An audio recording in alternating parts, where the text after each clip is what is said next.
Hey, my Aussie friends, it's Tony Robbins from our family home here up in Vancouver, British Columbia, Canada. Listen, I'm reaching out to you because if you're familiar with my work, you know that once a year I do something totally unique, different than any other program I do anywhere in the world. And that is I put together a very small group of people, less than 950 as opposed to 5,000 or 10,000, and we take 5 days, 5.5 days of total immersion. And I take everything I normally do for my clients who I charge $1 million a year to coach and work with, and we dig in deep. It's called Date with Destiny, and it's a program that I do literally once a year, and I've only done it in the U.S. Over a few years, I've done it in Australia, down on the Gold Coast, but I'm coming back to do one in Australia and the Gold Coast this August. So I want to put it out to you, so if you're familiar with my work, this is where I go deep. This is where I work with people one-on-one in these small groups where we figure out what it is that you really want for your life today. What's been stopping you? What's the stuff that holds you back? That you know you want to achieve certain things and you go for it, but get pulled back, or you achieve what you want and you're not really fulfilled and you want to make that change. It's the program that I'm most excited about in my life, the thing I enjoy the most, and it's the thing I'm most well known for outside, obviously, dealing with my core coaching clients. If you're familiar with my work, you know for the last 34 years, I've been just obsessed with wanting to know what makes the difference in the quality of people's lives. Why is it so many people have big dreams, but such a small number of people ever make those dreams a reality? And for those that do make it a reality, what is it that gets them not only to follow through, but then to enjoy what they have?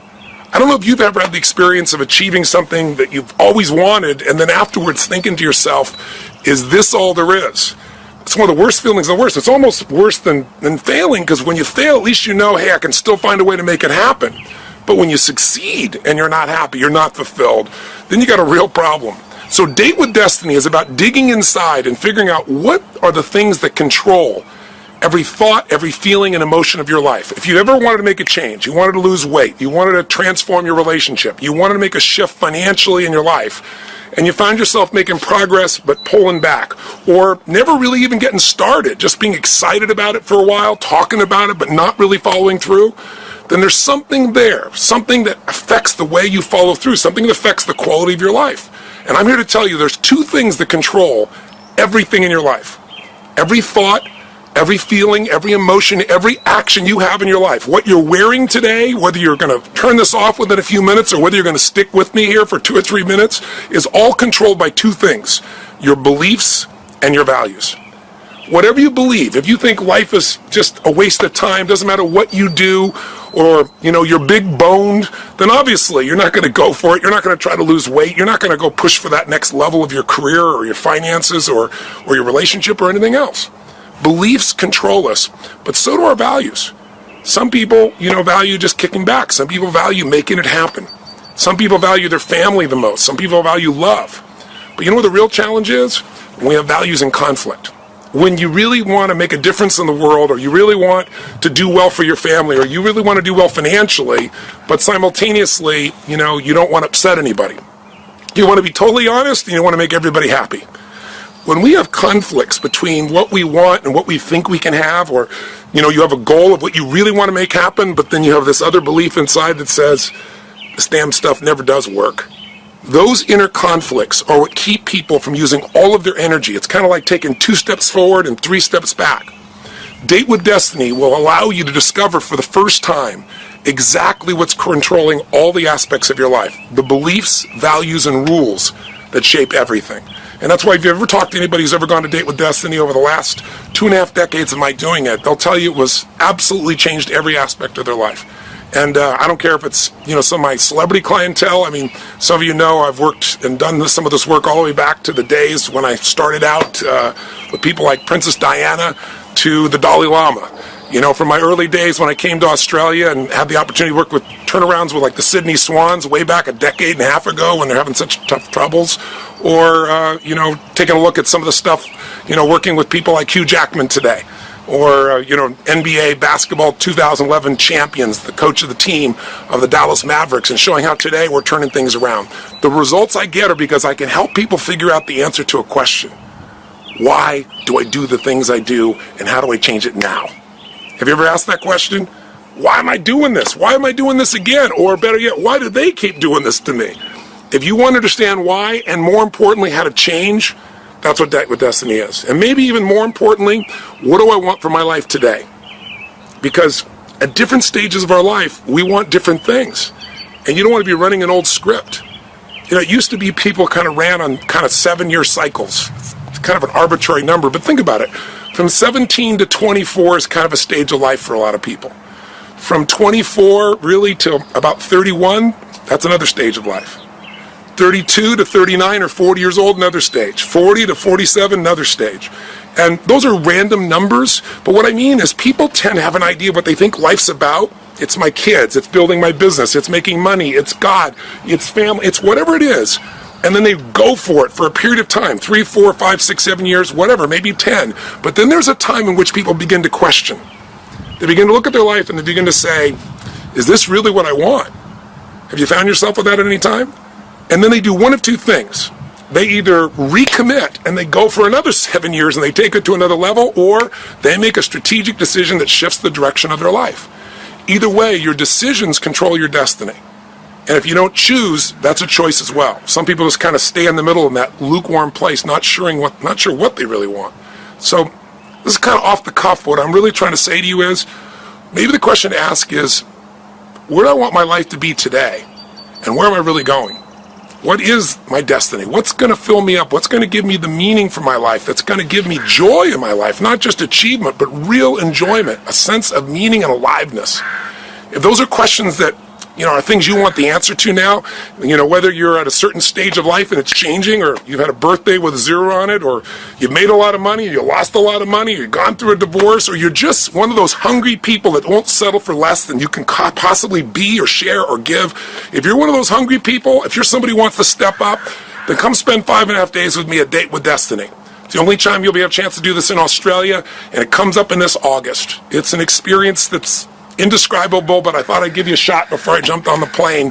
So those of you that are hungry will respond. Others are going to say, what is this crazy guy talking about? I remember years ago, one of my teachers, Jim Rohn, used to say to me, he said, Tony, life goes by so fast. He said, you know what, it'll be like that, and it'll be 10 years, it'll be 5 years. And I found in my life it's been true. You look back on what you think a long time is, it changes real quick. And the best way to have the future you want is to design it now. I tell people very often, 5 years from now, you're going to arrive someplace. The question's where. And you're going to become somebody. And the question is, who? Who are you going to be? What are you going to be about? This program is about transforming you, and it's about transforming every relationship of your life. Your intimate ones, your ones with your friends, your family, your coworkers, and most importantly, yourself. If you're one of those hungry souls, contact us right away. I hope I get a chance to see you, and if not, I hope these questions are things that you'll sit down and maybe take some time to answer. What do you want today for your life? What's going to fulfill you? What's going to drive you? Where do you want to be 5 years from now?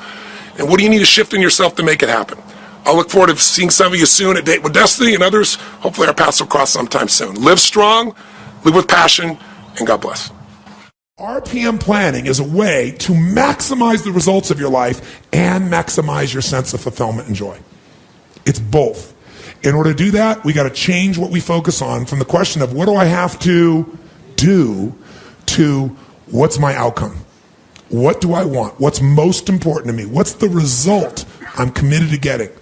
That one change will change completely how you respond in your life, because it'll change you from focusing where everyone's demanding your attention or what you're afraid of or what might give you pleasure in the moment to what's most important to you. And those, by the way, are the three things that get our focus. If we don't discipline ourselves, what gets our focus? Something we're afraid of, something will give us pain. What's the second thing that gets our focus? If we don't pay attention. Something will give us pleasure. It's like, you know what, I'm so stressed out. Oh, that chocolate's looking good. Oh, that, I'm going to go over to have my little coffee, my smocha mocha doka cream, this thing and that thing, and I'm going to escape for a few moments. Because the focus is how to feel good. How to not feel bad, how to feel good. What's the third thing that gets your focus? Other people's demands. Where do they come from today? Where do you get other people's demands? Only face-to-face? See, you used to have that one handled, right? Okay, well, I know they're coming down the elevator. I'll go over here. I know they're going to lunch at this time. I'll come back at that time. How many ever played this game at one time in your life where it's like, I don't want to deal with this right now, so you just put yourself in a different location to avoid the stimulus of someone else's demand? How many used to do that? Say aye. Does it work anymore? No. They're instant messaging you. They're emailing you, right? They're everywhere.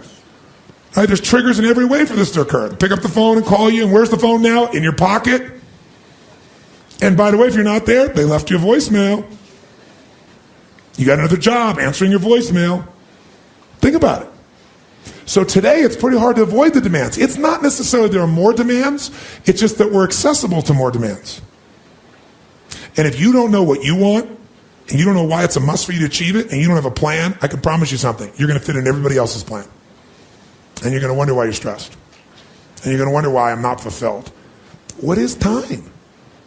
How do you know when it's a long time? Or how do you know when it's a short time? It's not because it's 10 minutes or 10 hours. How many have been in 10 hours and time flew because you loved what you're doing, didn't have any sense of time whatsoever? How many have had that experience? Say aye. How many have had 10 minutes feel like 10 years you want to kill somebody to get out of the situation? So what is time? Time is emotion. Got to remember that. Time is emotion. What you're really managing is emotion. Another word for that would be meaning or fulfillment. Focus is power, but you got to take it. Take it back. Take back that power. And you got to know when you do have that focus, how to chunk it, how to group it so you're not overwhelmed. Let me show you how to make it simpler. When mass information is coming at you, you get overwhelmed. Most of us are great deletion creatures. We delete most of life. Right now, there are millions of things around you could be focusing on, thinking about, giving meanings to, making decisions about what to do. Millions. Right now, you could be focusing on the blood rushing through your left eardrum or the feeling of your skin against your body. But most of you delete that. You don't even think about clothing against your skin until I mention it, or your heartbeat. Most of the universe you've deleted because you go crazy if you try to think about it all. Because human beings have a limited amount they can focus on at one time. And most of your stress is because you're thinking about too many things at once. In fact, when people don't do things, it's not because they can't. It's not even because they don't want to. It's because of the way they are focusing on what I call chunking things. When people don't follow through, here's what they do. I'll give you an example. Who here believes exercise is very important, but you don't exercise regularly? Let me see a show of hands. Raise your hand. More hands than most of us want to raise our hand, right? Now, who here really focuses, or I should say exercises regularly? Raise your hand. Regularly. Okay, great. Who here does not exercise regularly even though you believe it's important? Just be truthful. Okay, great. So let's see what the difference is here. A person who does not exercise regularly, I want you to raise your hand and I want you to tell me why you don't exercise regularly. Be truthful. Okay? Yes, sir. I don't have the time.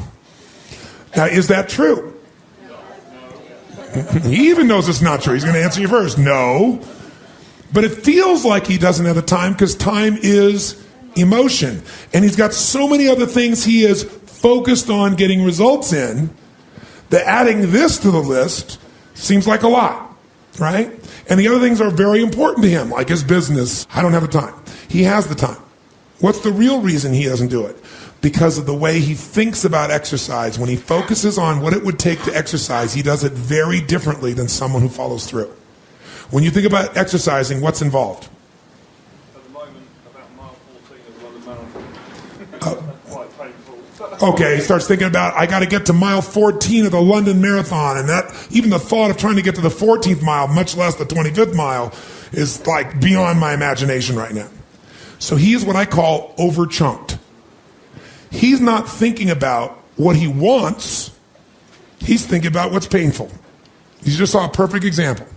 He's not even thinking about victory or succeeding. So the chance of him following through on something that he associates major pain to, when he can do something else right now he can feel competent or successful at, his chances of following through are very limited. How many will follow that? Say aye. His focus is on failure. His focus is on pain. That's why he isn't following through. Okay? He's also focused on the 14th mile of a marathon rather than today's workout. Which one seems more daunting to you? So when you think of and here's also what he's thinking about. He's thinking about the process, not the outcome or result he wants. And when you think about what it's going to take to do something, usually it takes a lot and you're not going to want to do it. So he's overchunked himself. He's trying to eat the whale whole without some level of certainty and confidence. No. What it does is it erodes it. And when you erode confidence in one area, believe it or not, it affects the other areas too. Do you believe me on that? Don't believe me? What about your own life experience? Maybe not one area, but it starts to be multiple areas. It sure does. Another reason why somebody doesn't exercise or do anything is because they don't just chunk it too big, they chunk it in too many details. I'll give you a perfect example. So I asked somebody one time, I said, okay, how important is exercise? Oh, exercise is extremely important. Really? Okay, good. And tell me, why don't you exercise regularly? Well, I just don't have time. Okay, everybody gives that answer. That sounds wonderful. So tell me though, don't tell me about how much time you don't have. Tell me this. When you think about exercising, what do you think about? Which is a way of saying, what do you focus on? And so this woman says to me, well, my gosh, I mean, what do you mean, what do I think about? Well, let's say I said to you, you got to start exercising, and I'm going to put a gun to the head of your children, and I will do very horrible things and hurt them badly if you don't exercise. Could you do it? Oh yeah, I could do it. You know, if some mafia person came here and said, I'm going to kill your children if you don't exercise every day, how many think you could find a way to exercise every day, no matter what your time constraints may be? So remember this. Remember this. Change is never a matter of ability. It's always a matter of motivation. I'll say that again. Change is never a matter of ability. It's always a matter of motivation or drive, having strong enough reasons. If you got a strong enough reason, you could figure out the time, couldn't you? So the biggest part of life and time management is knowing what you want and having enough reasons to follow through. Think about it. You can look at any business, and if you want to know what shifts a business, what shifts your life, there's one force: decision making. Decision making is the force that shapes destiny, personal, corporate, business destiny. How many of you can think of the decisions that you made years ago, one or two decisions, 5, 10, 15 years ago?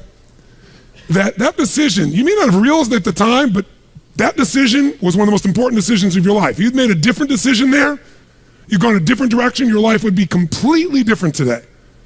Who can relate to this in your life? Say I. The secret then is getting darn good at making more effective decisions. Now, by the way, are we always going to make the right decision, yes or no? Absolutely not, no way in a million years. But most people don't have the guts to make the tough decisions because they want to make the right decision, so they make no decision. And that's a decision. Isn't it true? And what happens is the world takes them over. So decision making is the power.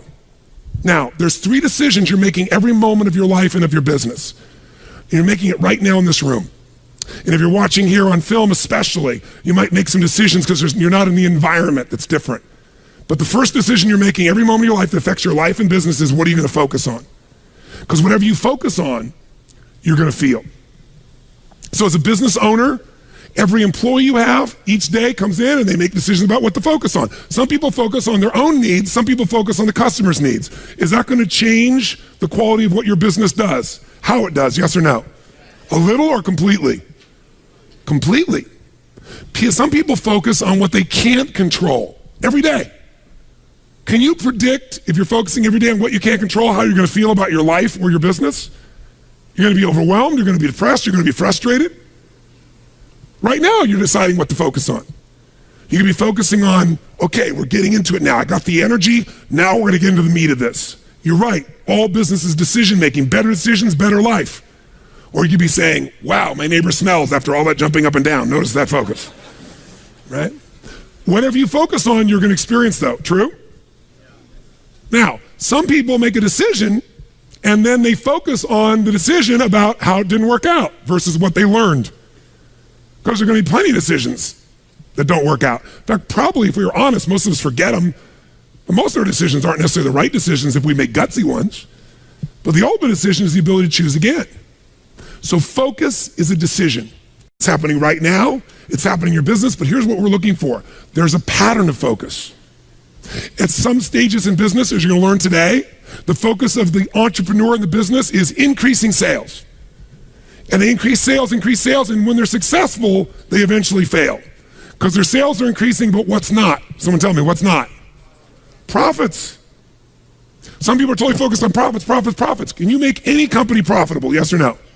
Sure you can. Cut enough stuff, you can make any company profitable for a while. A day, a week, a month, a year, a decade. True? At different stages in a business, you must change your focus. There's a life cycle to a business. If you're going to make effective decisions, you got to know where you are on that life cycle. You make decisions differently for a teenager than a toddler, than a grown adult, don't you? Same thing's true in a business, in your life. So if you're going to control your life, the way you take control is making new choices. If you don't like how things are, what do you got to do? Change it. And to change it, you have to make a decision. And by the way, leaders make decisions. That's what makes somebody a leader. They have the guts to make the most difficult decisions nobody else has the guts to make. And they know they're going to be wrong. But if they're wrong, what will they do? They'll know what they want, they see it's not working, and they'll do what? Change it, which means they'll make another decision, do something new, and see if it works. That's the essence of how we grow. So first decision controls your life is focus. Lots of patterns. Some people focus on what they can control, some focus on what they can't control. Some focus on customers, as I said, some focus on themselves. If you've made this whole business about meeting your needs, you can run a successful business, but it'll be a job. Because you'll never be able to sell it. Because if it's just meeting your needs, it's not a system. It demands your attention, your connection. It's giving what you want. But ultimately, it's not going to give somebody else what they want, so you can't sell it. If you can't sell your business, if you don't have an exit strategy, you have a job. I don't care how successful the business is. That doesn't mean you have to sell the business. But one of the most important decisions you make in business is, ultimately, if I was going to sell this, if I chose to, I have to know who would I sell this to so that I have long-term value, not just an income along the way. I have this critical mass hit. I get a multiple of my business. And most people don't have a clear exit strategy. They think I'll come up with that someday. You got to start with that end in mind. That's got to be part of your focus if you're going to be successful in your business. I can remember a gentleman who's built CAA in Hollywood. It was the largest, most successful agency, right? Michael Ovitz, remember that name? He put together Nike and Coca-Cola and these billion-dollar deals. And eventually, Mike Ovitz went to go sell that business. He'd never thought through an exit strategy, and he got almost nothing for it. Because the laws prevented him from selling it to a studio. He had to sell it to some of his employees for pennies on its real value. Now, Mike found a way to make money later on in another place off of Disney. But the bottom line is, the guy didn't have an exit strategy. Even though it was brilliant, made lots of money, in the end didn't get the value. Focus. Your first decision is, what are you going to focus on? Second decision, the minute you focus on something, you're going to feel it. So if you focus on, oh my God, the economy's coming apart.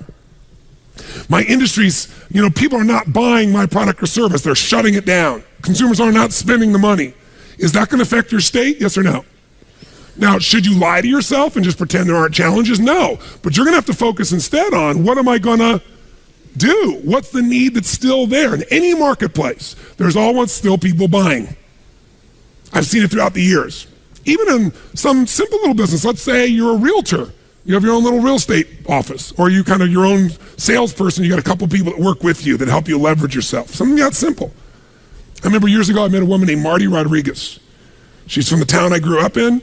She came to one of my seminars, and then she would be sitting in the front row, and in a year, I may have done 25 seminars. She was probably at 10 of them, same seminar, in the front row. This is a woman who was the #1 real estate agent for Century 21 in the free world. 9 out of 11 years. I watched her in good times make money, in the worst times make money. A few years ago, she sold more real estate in the city she's from than the entire multiple listing service of other agents combined. One person. Now she built it into a business. She's got a whole team that runs it, but it's still her. She built the brand. How does she do well when it's going horrible? She says, I love when the economy gets terrible because it gets rid of all those flaky realtors. All those flaky mortgage brokers. There's so many of them. They got in the business, was going up, and they all got successful because they were on a trend. When the trend crashed, they all left me all the business. She loves these times. But the reason is her focus is different. Does that make sense? Completely different focus. So when you're focusing, you got to decide what I'm going to focus on. But as soon as you focus on something, even if it's not true, you're going to feel it. So if you think someone tells you, someone screwed you over, they took advantage of you, and you're like, what? And you're all upset, and you picture it in your mind, and now you're angry. And then later you go to confront this person and you find out it wasn't true. Who's ever had something like this happen and felt like an idiot? Raise your hand and say I. But when you focus on it, does it control you? Do you feel it? Yes or no? So just write focus equals feeling. Whatever you focus on, you're going to feel. And as a leader, you're going to have to manage those feelings. And you're going to do it by managing your focus. By the way, if you're going to lead other people, do you have to create a focus for the company, for the organization to be successful? Yes or no?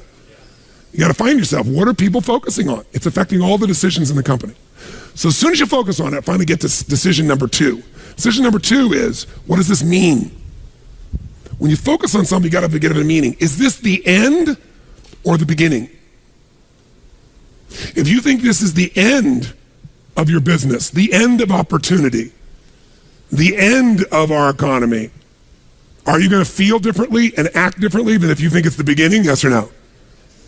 See, the difference between Joe Kennedy with $4 million in 1929 and Joe Kennedy with $180+ million in 1932, that big a jump, different focus, different meaning. When everybody else said it was the end and they were focusing on how to survive, he was focusing on how to take market share. He was focusing on what the opportunities were. The meaning for him was, is this the greatest opportunity of my lifetime? There'll never be another time like this. And he made enough money in that time that took care of all his heirs after that for decades to come. All because he had a different focus and a different meaning. Listen, if you're in an intimate relationship and you think it's the end of that relationship, are you going to treat that person the same way as if you think it's the beginning? Yes or no? No. Somebody's laughing over here. They know. No way. But you know what? In the beginning of a relationship, what will you do for somebody you love? What will you do for them? Come on, what? What?